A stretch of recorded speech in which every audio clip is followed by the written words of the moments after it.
Dans cette courte vidéo, je vais vous donner un premier aperçu de l'utilisation de cette application. Lorsque vous ouvrez l'application, si vous n'avez pas activé vos macros, vous avez tout d'abord le message qui vous indique que l'activation est indispensable. Lorsque vous activez le contenu, vous pouvez vous connecter. Par défaut, il n'y a qu'un seul utilisateur qui est l'administrateur.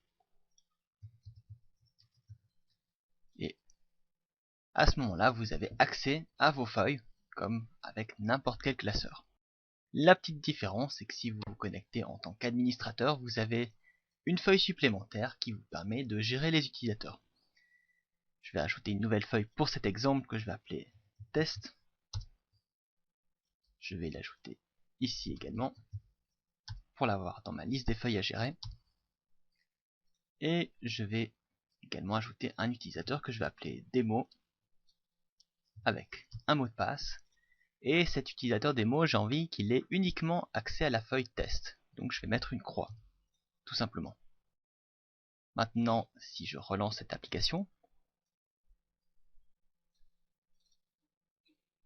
que je me connecte avec l'utilisateur démo, et bien vous voyez que seule la feuille test est affichée et cet utilisateur aura donc accès uniquement à cette feuille.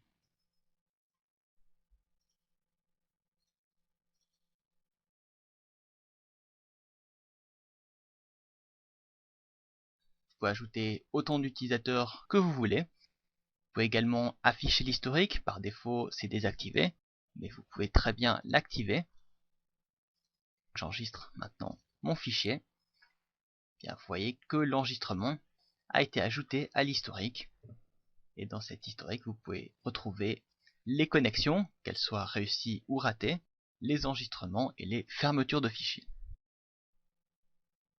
Je vais enregistrer mon fichier et je vais vous montrer maintenant ce qui se passe lorsqu'on quitte le fichier sans enregistrer. Vous voyez que toutes les feuilles sont ouvertes et je vais quitter sans enregistrer.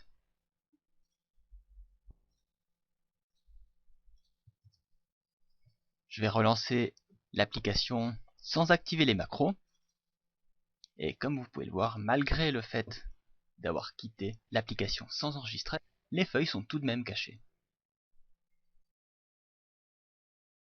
Comme vous pouvez le voir, c'est très simple à utiliser. Si vous avez envie de faire quelques essais avec cette application, n'hésitez pas à tester la version d'essai et à suivre le tutoriel pour bien prendre en main cette application.